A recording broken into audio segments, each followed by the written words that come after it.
presenter is Dr. Saki Golafale. Dr. Golafale, welcome to Focus on Liberia. It's all yours. Thank you very much, Mr. Jai. I'm so humble and I'm pleased to be on this program, presenting this first edition of Chemistry and Society.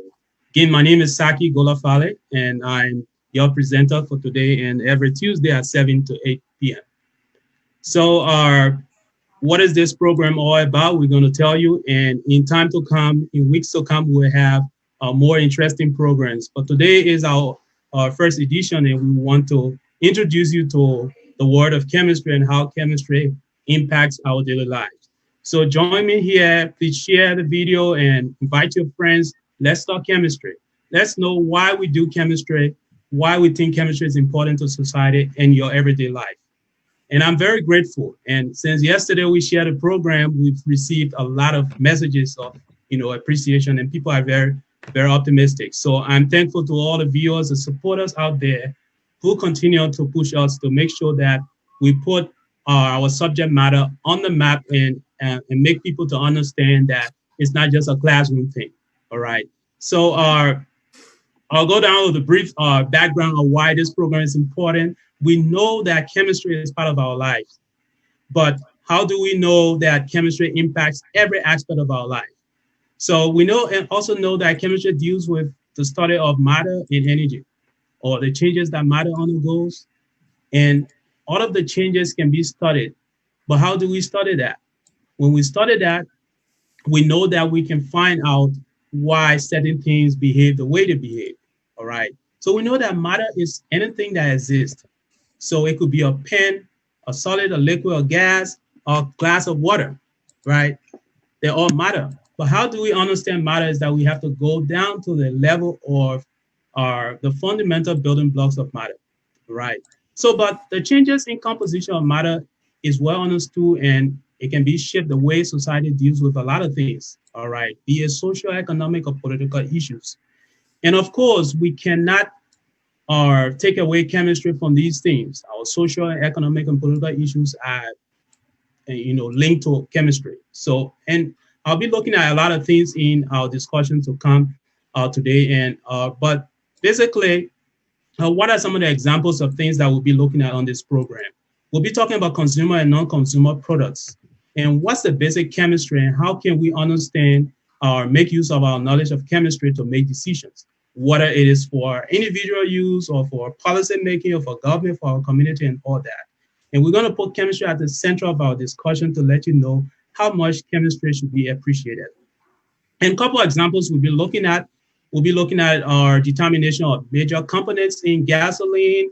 That's an everyday use product on the market.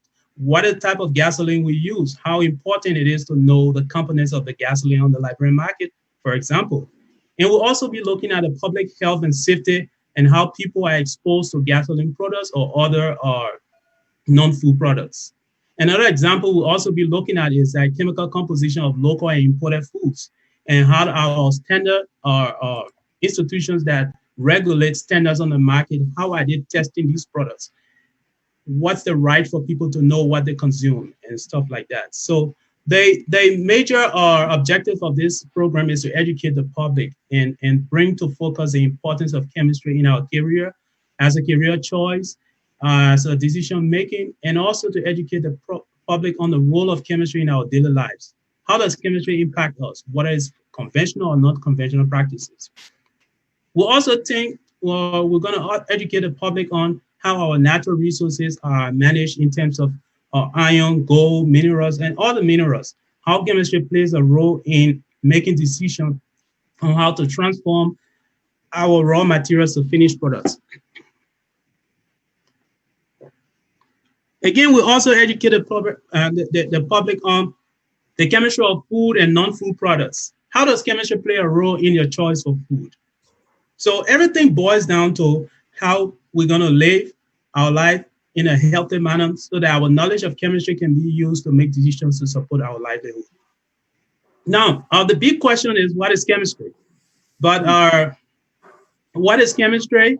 Everyone asks the question, what is chemistry? We talk about chemistry as a physical science, all right? And if you talk about physical science, the physical sciences include physics and chemistry.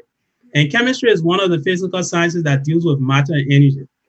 But it studies matter and energy in terms of atomic and molecular level.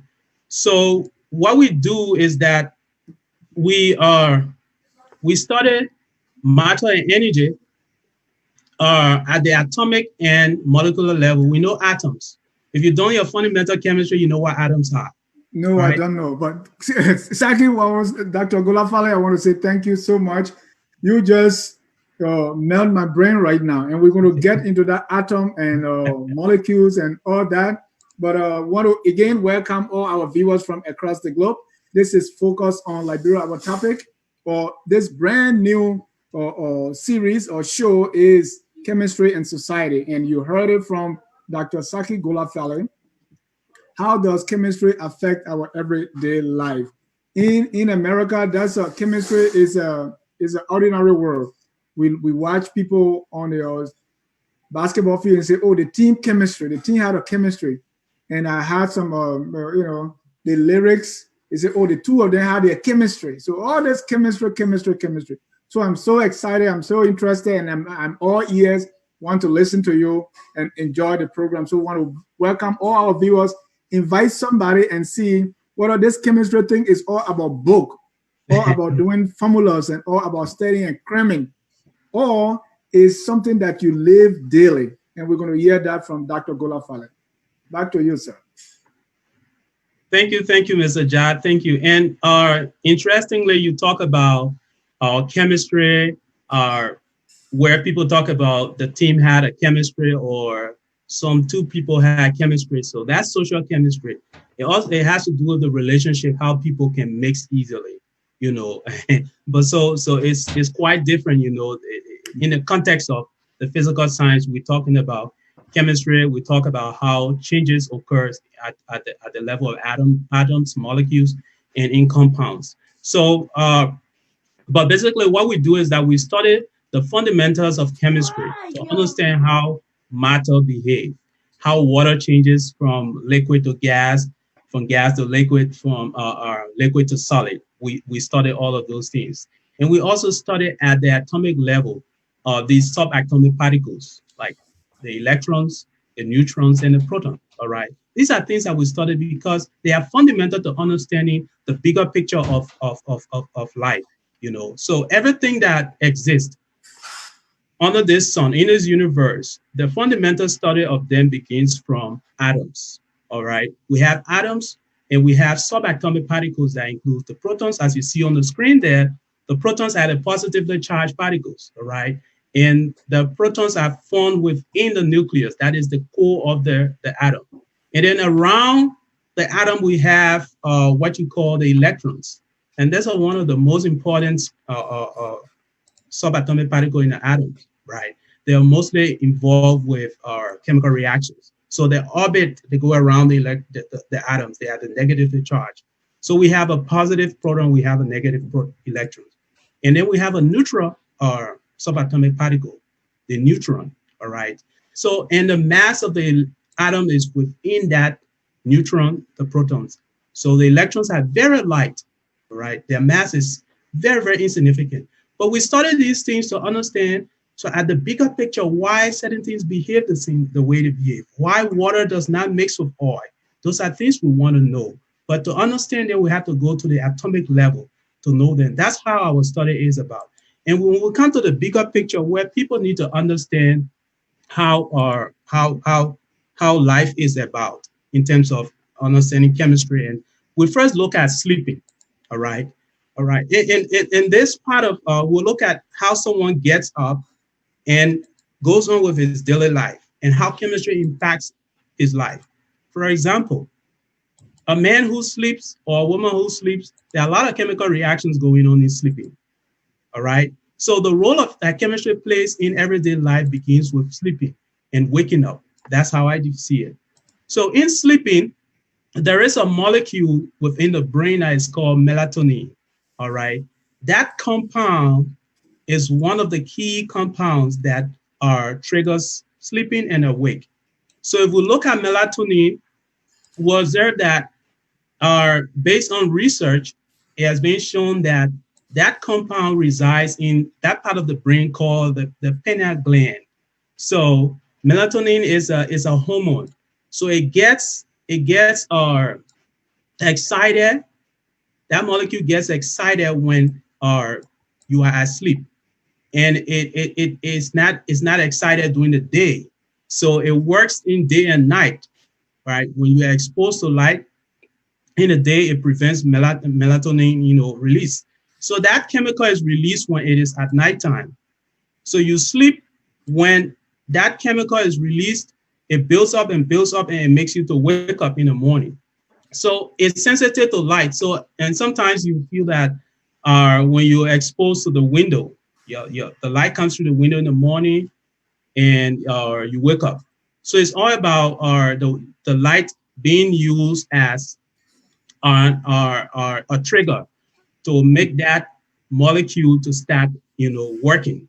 So there are other molecules that work along with melatonin to control sleeping and awake. As you can see on the screen there, you see how the brain works. Now, those who are psychologists or Dr. neurologists, Saki, can I stop can tell you? us more about that. Yes.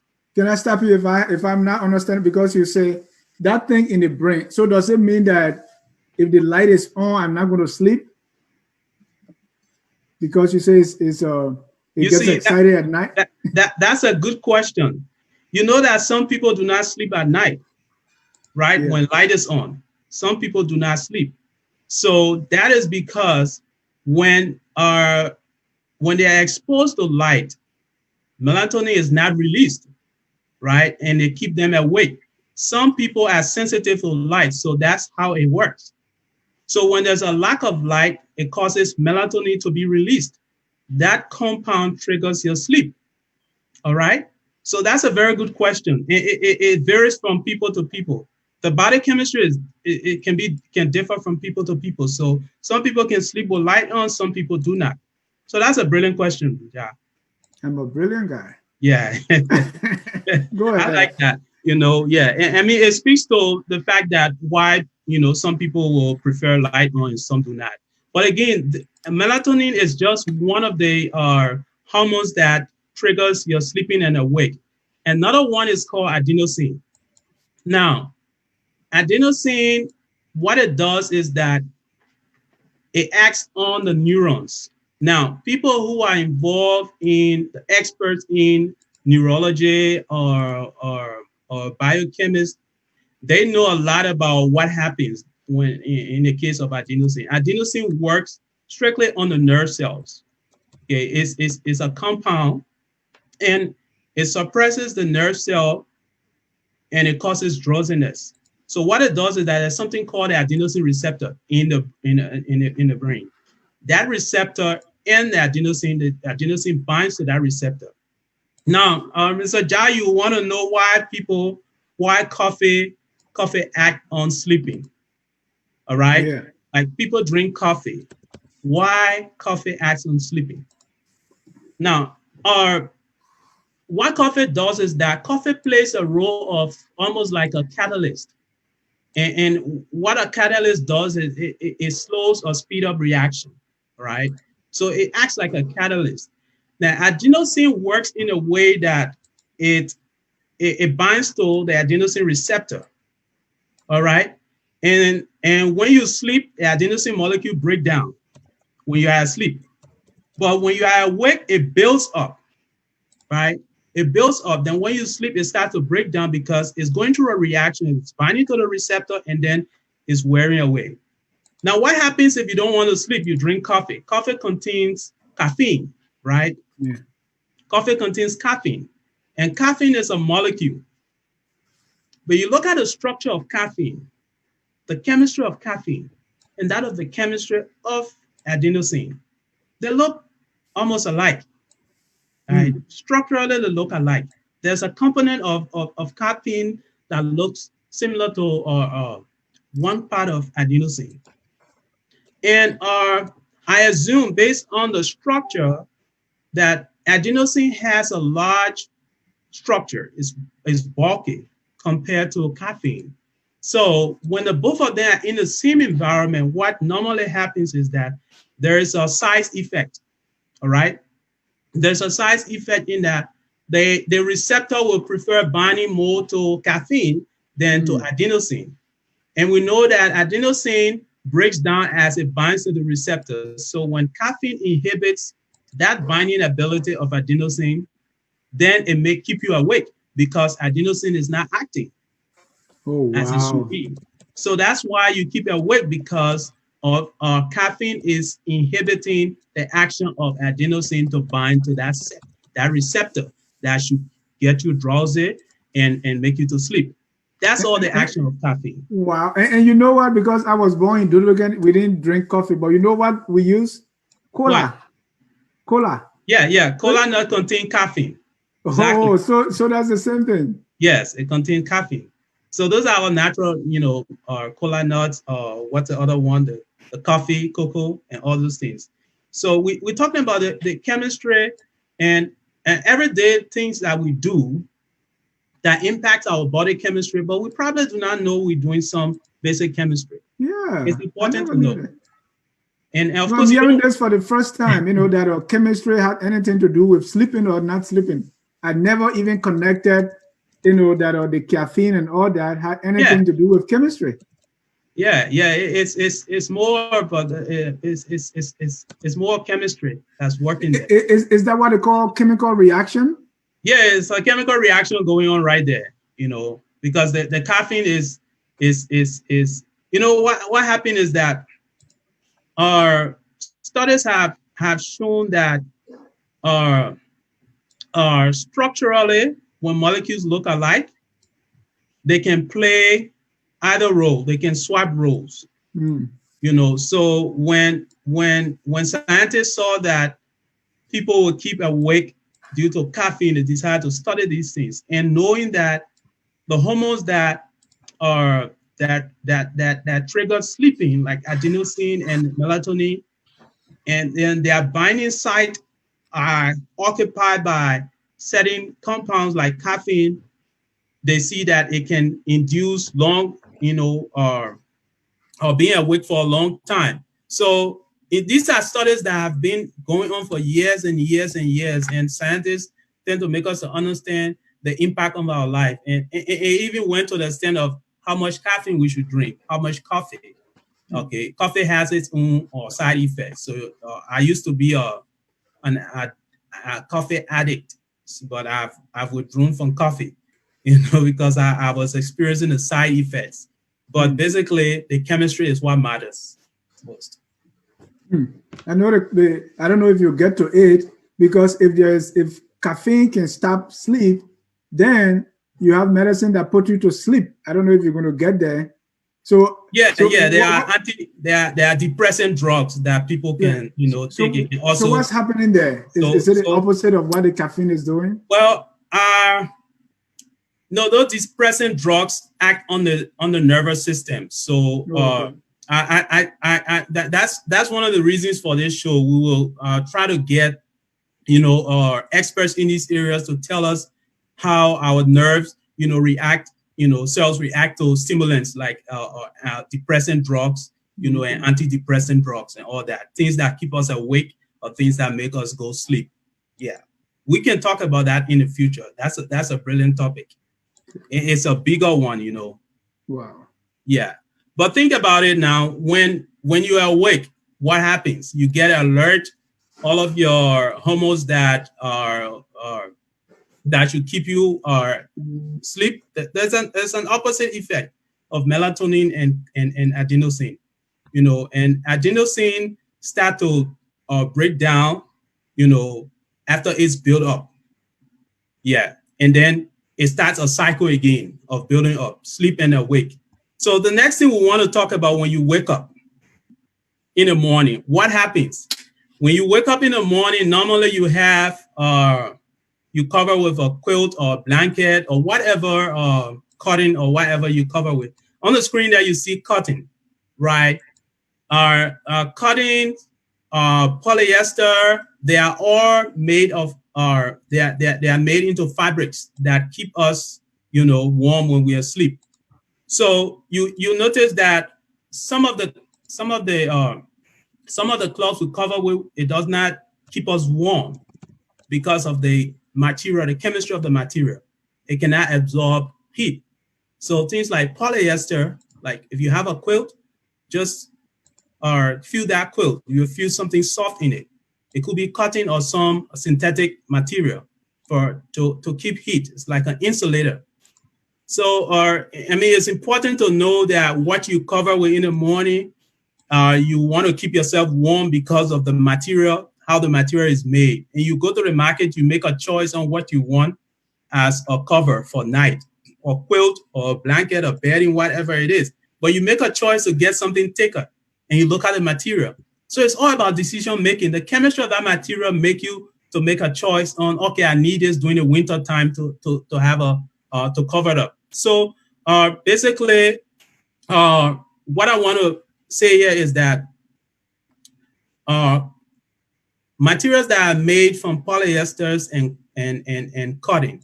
Polyesters are polymers, all right? If you look at your clothes you wear, you will look on the neck, you're going to see what it is made of. Maybe 50% polyester, 50% cotton. But what are polyesters? In chemistry, we talk about polyesters. It's like many esters. And ester is a functional group. In organic chemistry, it's a functional group. And it gives us information on how that material, gonna react in a given environment. So, and cotton contains what we call cellulose, right? If you're doing biology or plant biology, you know that cotton contains 99% cellulose. Cellulose are polymers. They are long chain, what we call long chain monomers. So what are monomers? Monomers are individual units that join together to make the polymer. So if you see cotton so stiff, cellulose, they are found in plants, right? So they form the structure of the cell wall of the plant, the cellulose. So cotton contains 99% cellulose. It's rigid. You can make a lot of things from cotton, right? So, and it's a plant-based product. Why are we not investing into cotton? So a lot of things we can look into in our everyday chemistry. When we look at another one is that when you wake up from your bed, you want to go do one of the things to say brush your teeth or take bath. Toothpaste. Toothpaste is brushing teeth is a cultural thing, okay? And what is the whole deal of chemistry? What chemistry has to do with brushing teeth or taking bath? We'll talk about taking bath later. Now, normally we use toothpaste. All of us almost use toothpaste to brush our teeth. And the key components in toothpaste, the reason we want to brush our teeth is to avoid bacteria settling our teeth and creating some decay. Our teeth is composed of a lot of hardening materials. One of the main components is called hydroxyapatite. So it contains calcium, and what happens is that the toothpaste contains a lot of components, and one of the main components is fluoride. So as a decision maker, if you are into public service, you make a decision on what products should come on the market, there are regulations. You check on the components of these materials, like the different types of toothpaste that come in. What's the fluoride content? Why do we need fluoride? Fluoride is an element on the periodic table. If you look on the periodic table, you see fluoride is in the far upper right. It's part of what we call the halogens, right, on the periodic table. So fluoride, what fluorine does is that it's involved in remineralization of the teeth. So the teeth decay, what fluorine does is that it goes into reaction with the hardening part of the teeth to create what we call fluoroapatite. Fluoroapatite is more hardening part, so it creates an umbrella from bacterial attack and all that. So when you eat, all of the things that get stuck in your teeth, there are bacteria that exist in your mouth that act on those materials, and they create acids. Those acids can cause tooth breakdown, eroding of the enamel and all that. So once you have fluoride in your toothpaste, it's going to prevent that breakdown because the fluoride creates like an umbrella, to protect the teeth.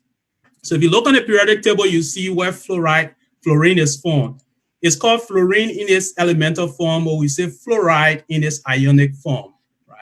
fluoride. So basically, the periodic table is our tool of the trade, and a lot of things that are responsible for tooth decay.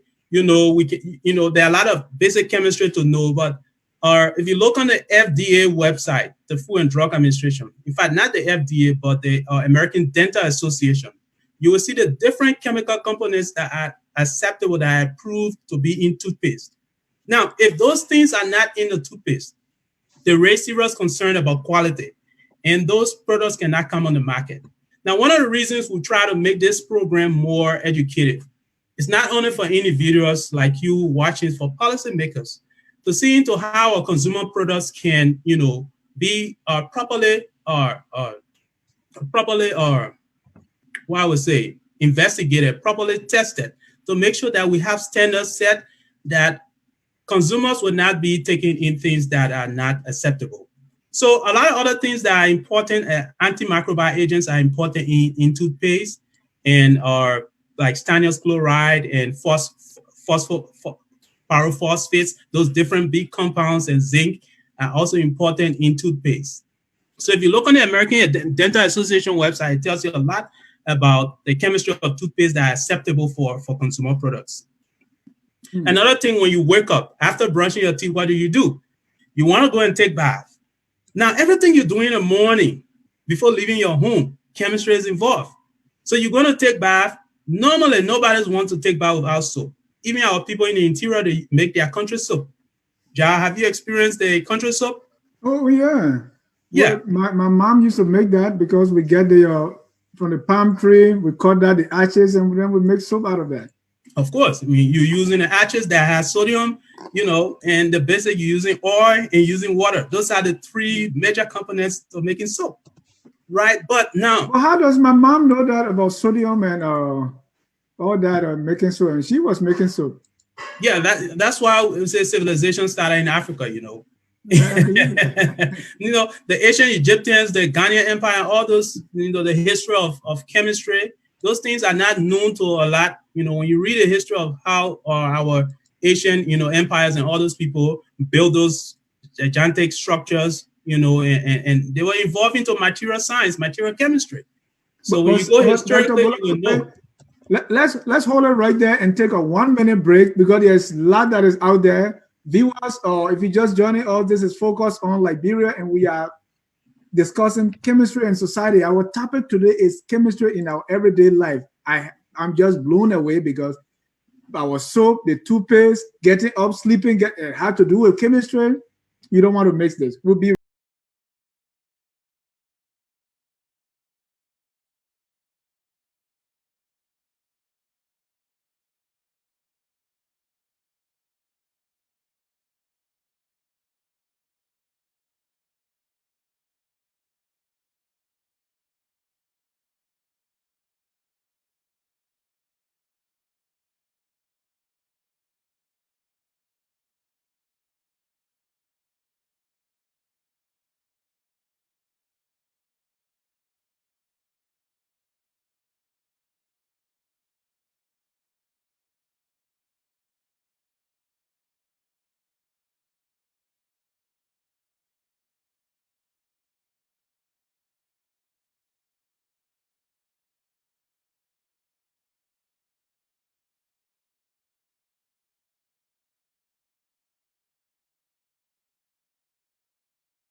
today's edition of Chemistry and Society. Our topic today is chemistry in everyday life.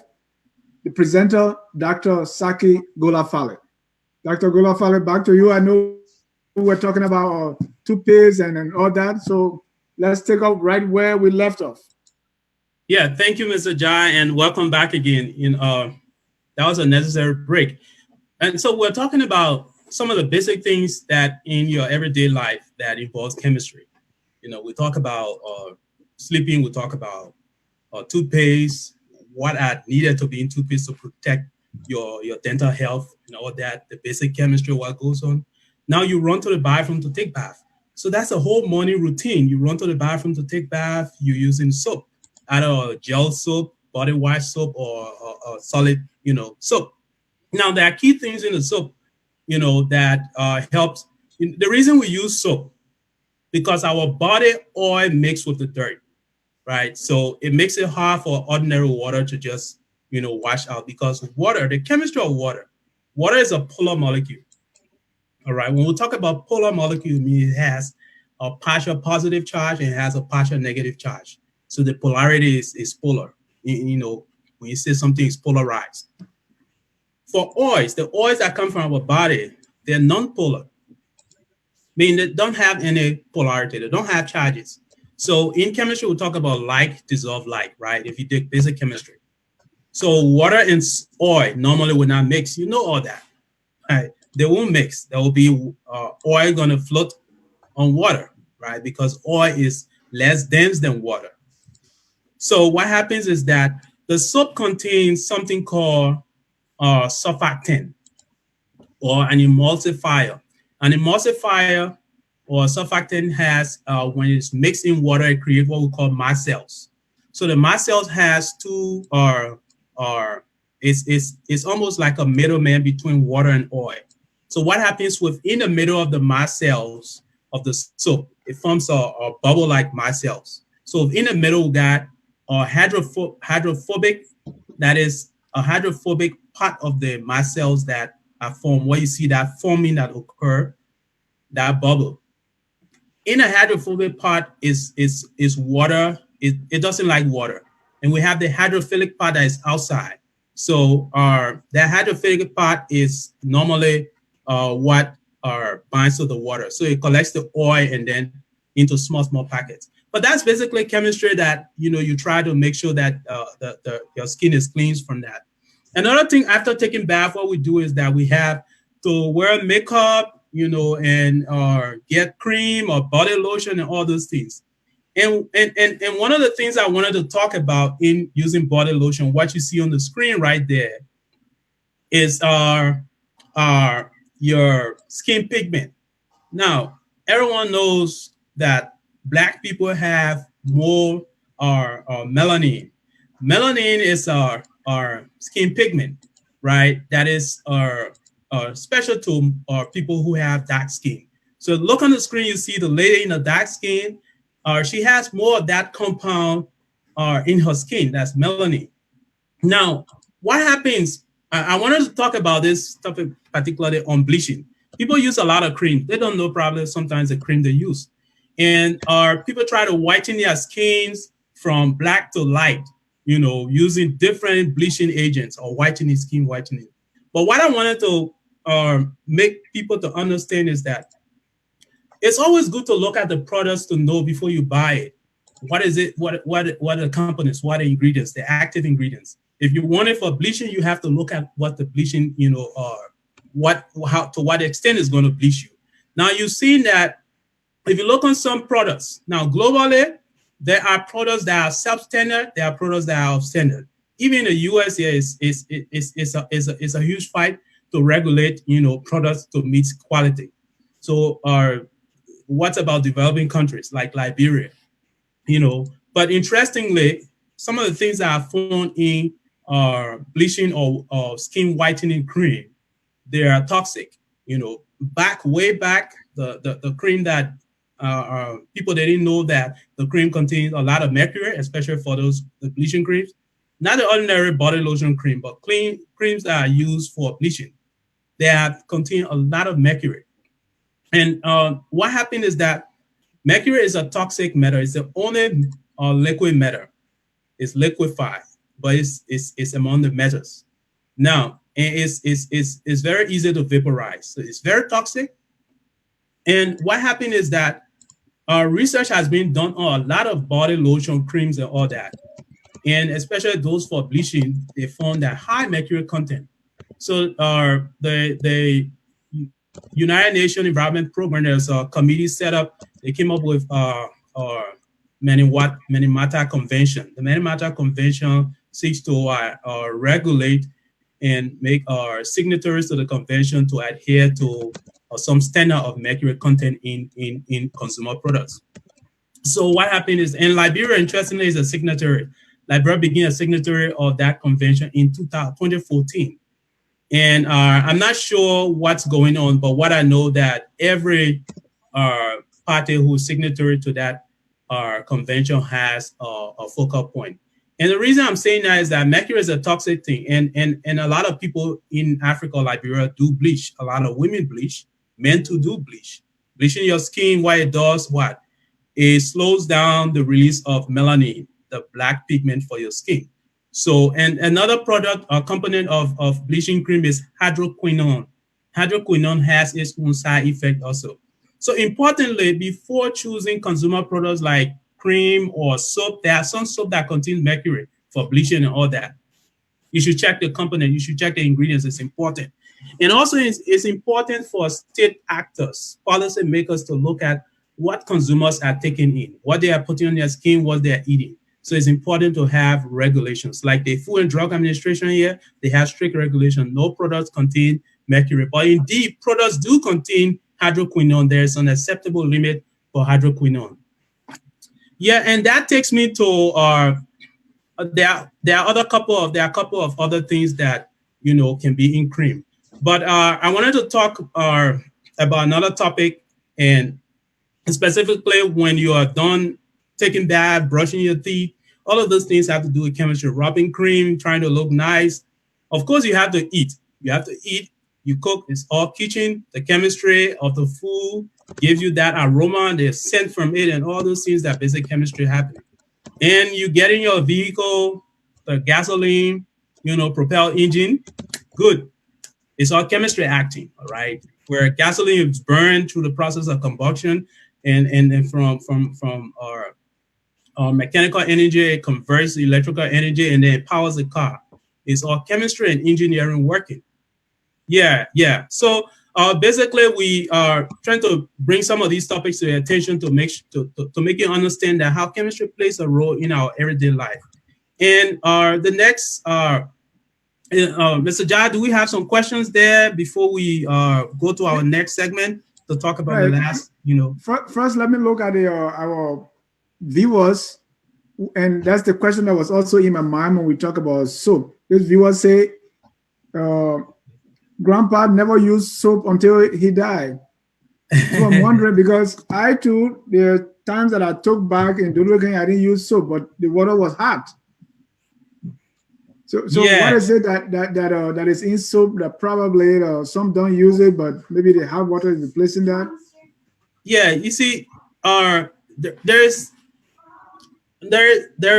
I don't think there's a replacement for soap to cleanse oily surface or your body that is oily. Let's talk about your body, because soap tend to mix what is not miscible, oil and water. So bring them together and mix them.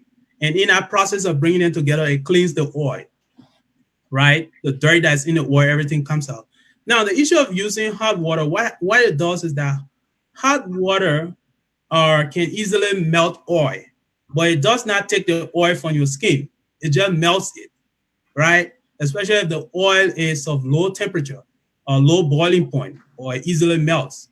So, using water alone is not a solution to cleansing your skin, totally. You still have dirt on your skin. Of course, there are traditional people who never use soap. They can use maybe ash or some other, like lamb, something else, to cleanse his skin. Maybe they're physical brushing, trying to move dirt.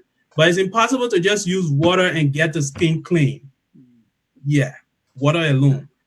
Now we get up in the morning. What's the purpose of the brushing the teeth, the toothpaste? Because we talk about the chemistry, and Yeah, I'm so always talking about replacing because I'm from the village. replacing your teeth? No, replacing the toothpaste and the toothbrush because people in the village they use steak, some use charcoal, some use salt, some use the ashes, all that to brush their teeth. So Yeah, you I see, wonder is doing anything. yeah, they're doing something. The fact that there's a physical action on your teeth with water stick, you cleaning up, you taking out or food particles that are in your teeth, and don't only concentrate on the teeth, the tongue. The tongue is the I call that the rug. The tongue is the rug to the inner part of the body. Like everything that goes in, the wipe their feet on the tongue.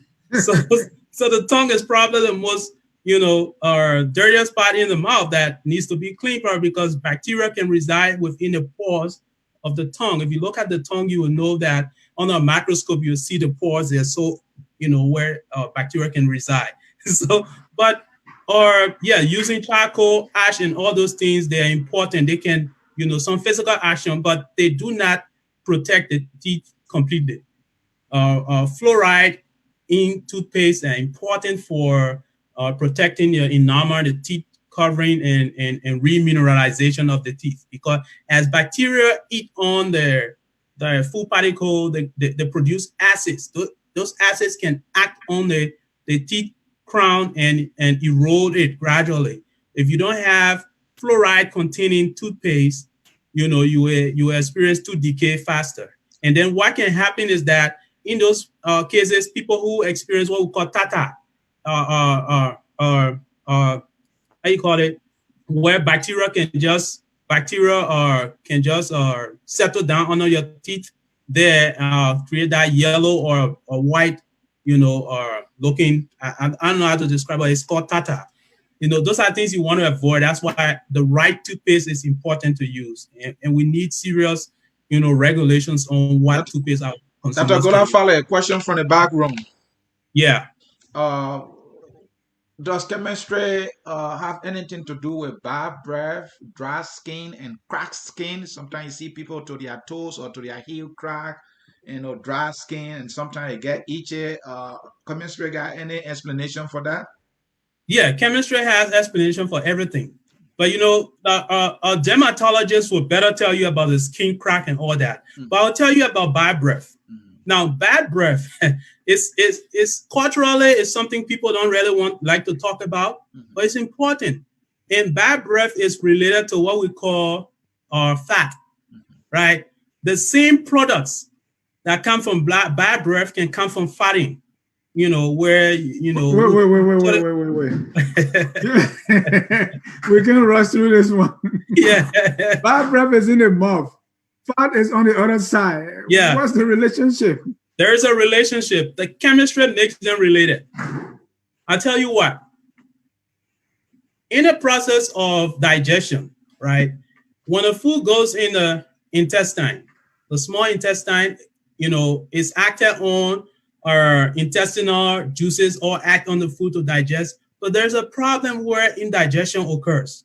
When indigestion occurs, the undigested food goes to the large intestine, right?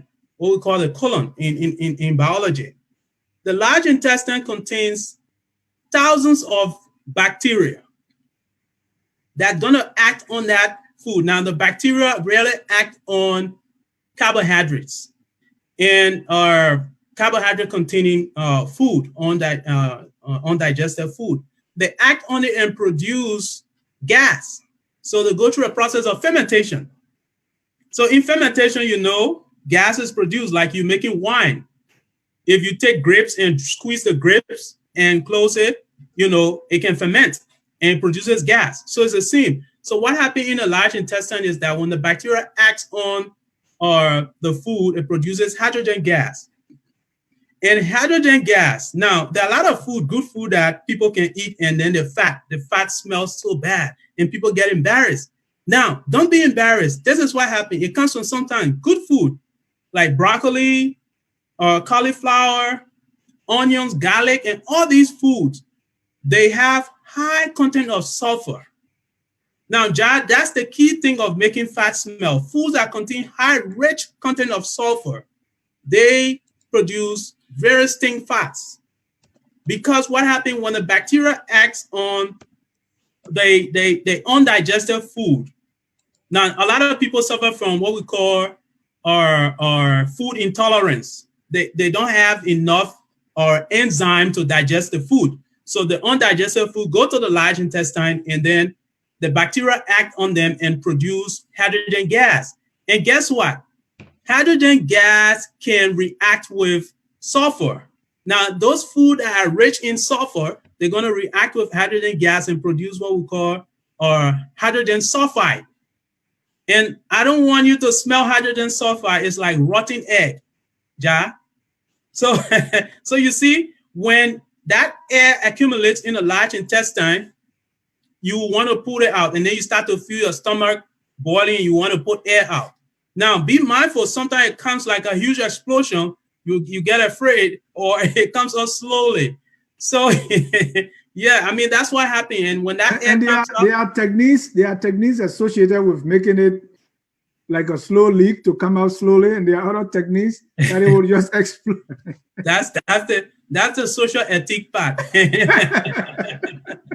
People want to make sure they maintain their social, relationship. You don't just want to explode with the fat. But, fat is the result of some chemistry occurring within your system from undigested food, And on the other hand, you asked about bad breath. Bad breath goes through the same process, It goes through the same process where sometimes some people's mouth smells like garlic, garlic, goat scent. Yeah, no, not goat scent. Goat scent actually from the arm.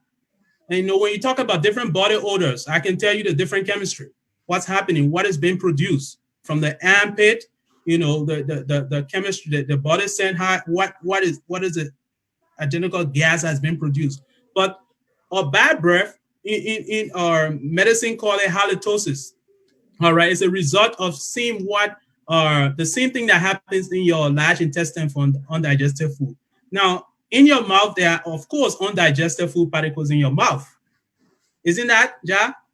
Yeah, that's true. Yeah, so the bacteria are going to act on that and produce some gas. Now, when you eat a food that contains rich sulfur content, that hydrogen gas, especially when you're sleeping in the night, your mouth is closed. That's where the reaction can speed up. Right? Your mouth is closed. There's no saliva flowing to clean your mouth. You're sleeping. And if you didn't brush your teeth in the night, God, I beg you, in the morning, you're going to have that stink breath coming out. And especially for people who have problem with halitosis, just permanent bad breath, that sometimes originate from the stomach, they need to always brush their mouth before going to bed. If not, the morning will be terrible for them. And one of the strange things is that a lot of people with these problems do not really smell. By themselves, they get a sweet smell of their mouths. But you, the recipient of that scent, you get the feedback more than the person who is coming from. Yeah. Yeah. And you want to, is that person not noticing there's a bad breath? Now you smell it like onion or garlic scent or like rotten something, egg. Fresh fish. Fresh fish. Those are different scents. Those scents are all originating from sulfur containing compounds. So And that's about bad breath. What are some of those compounds, maybe besides salt? Like hydrogens, which compound? That contains sulfur that will make your breath to smell bad.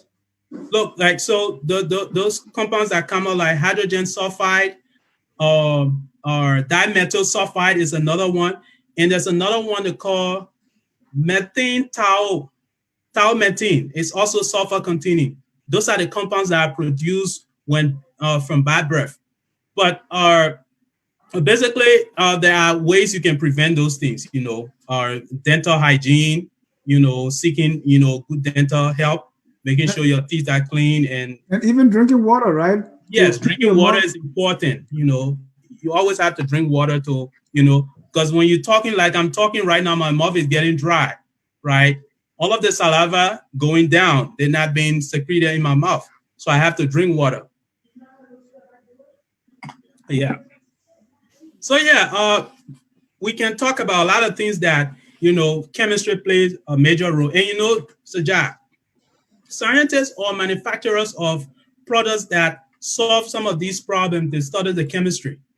They know the chemistry. That's how we're able to get our deodorant, right, for our armpit, to make sure we have our arm, are not stinking. We have mouth, our anti, what do you call it? Mouthwash, right? Mouthwash helps for microbacterial, antibacterial property, and a lot of things. And some people suffer from smelling toes.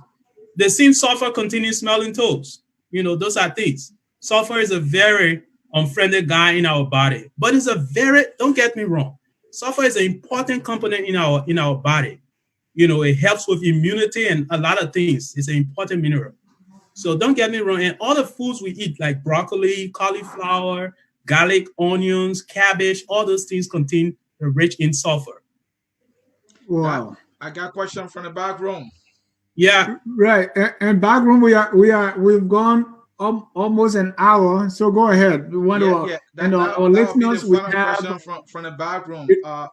That's Golafale, take me to my village. I used to drink palm wine. Is that chemistry? Any explanation for that? The cane juice too. I never drank that one because it was too hard. Good. Yeah. Now that's a good question. Now, I wanted for us to talk about, alcohol is a social drink. So it's like this thing is going social now. so let me talk about alcohol. And alcohol is a friendly drink. It's a social drink.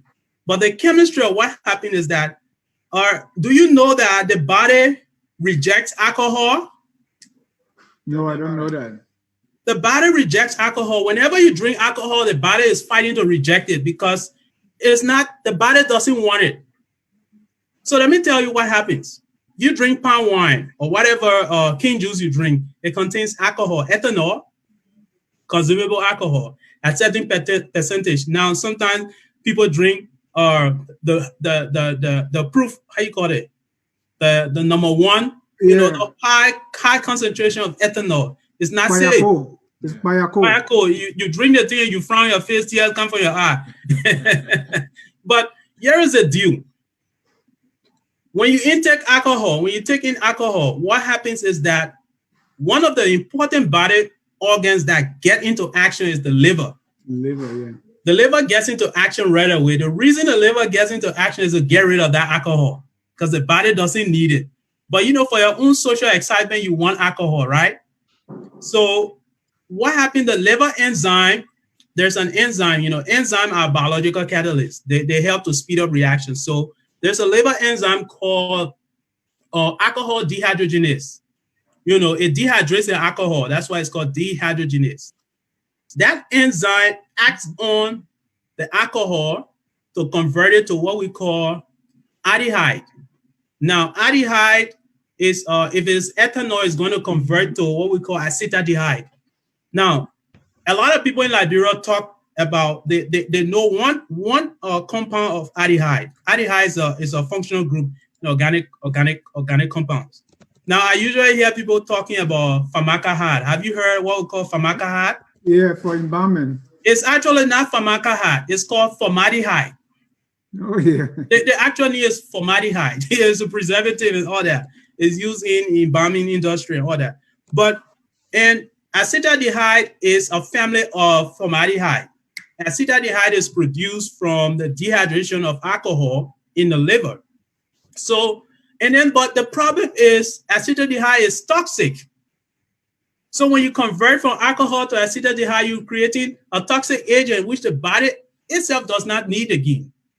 So the body has to convert that acetaldehyde to acetic acid. So it goes through a process of chemical conversion. It goes to, but what happens is that one of the effects of acetaldehyde is hangover. Now in the morning, you're suffering from hangover, your headache, you got headache, right? because of excessive drinking, what happens is that the liver can work on the dehydration of alcohol to acetaldehyde, and then that toxic aldehyde is then converted to acetic acid and then converted to water and CO2. What the body likes. The body likes water and likes CO2, so it's going to convert that to that. So that's why I said the body doesn't like alcohol. It's going to completely eliminate it to form things that the body likes. But one of the problems, if you have liver malfunction, God, the alcohol is not going to be it's not going to be catalyzed completely. You're gonna face problem, because when you have liver malfunction, you don't want to drink alcohol because you put in the liver to extra work, which is not good. Now, one of the things that have you heard that have you heard people saying women get drunk faster than men when they drink alcohol? Yes. Is that true? I've heard that, but I don't know if it is true. Yeah, it's true. Okay. There's a science. There's a whole chemistry or biochemistry or something related to it. Now, I mean, this is a social part. It's like a joke, but it's a real thing. Women get drunk. On the average, women get drunk when they drink alcohol faster than men. The reason is men are more muscular, right?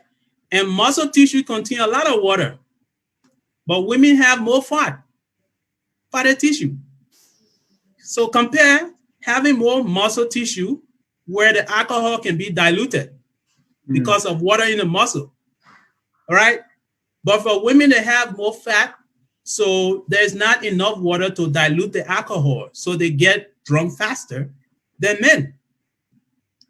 It could happen the other way around. Men who have less muscle and have more fat can get drunk faster, because when you are muscular, you tend to use your muscles, the water that's in your muscle, because muscles contain a lot of water.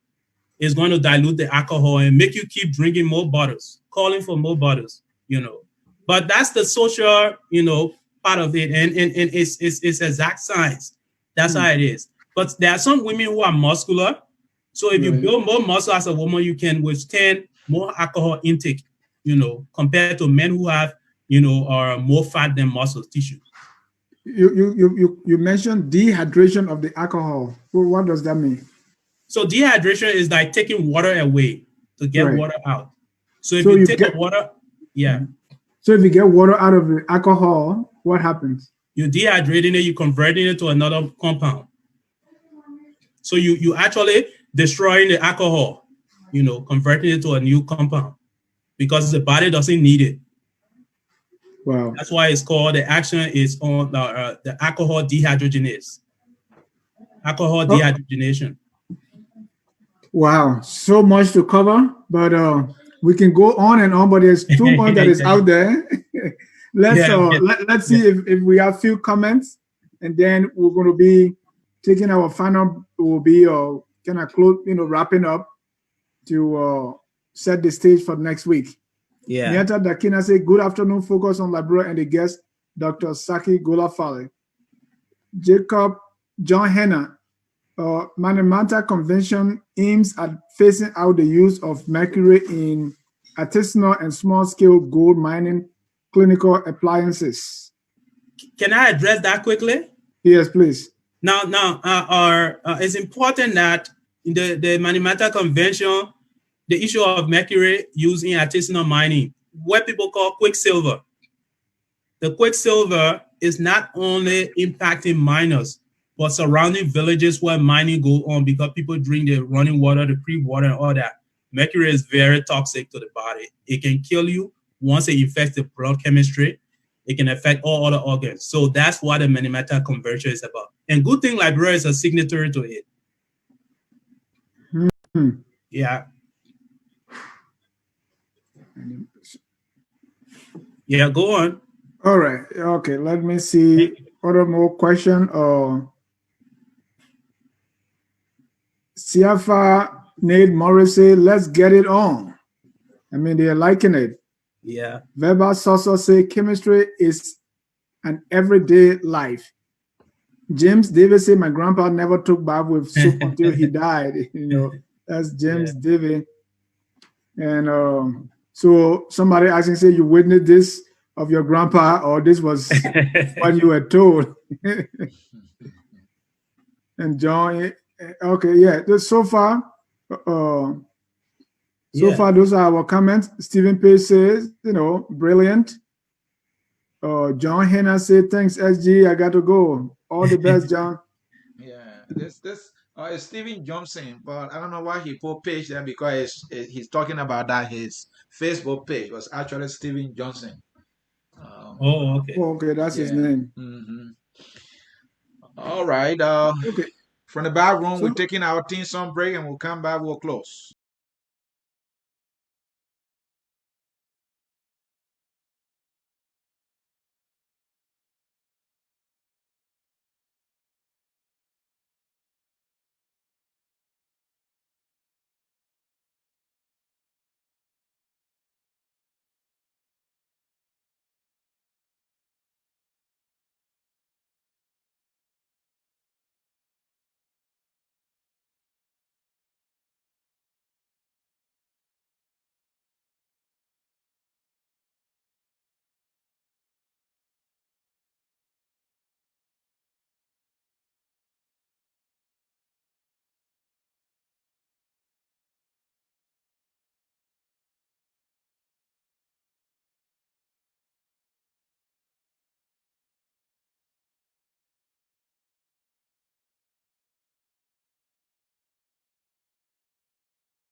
chemistry and society. My name is Dennis Jai, and we're here with the presenter, Dr. Saki Golafale.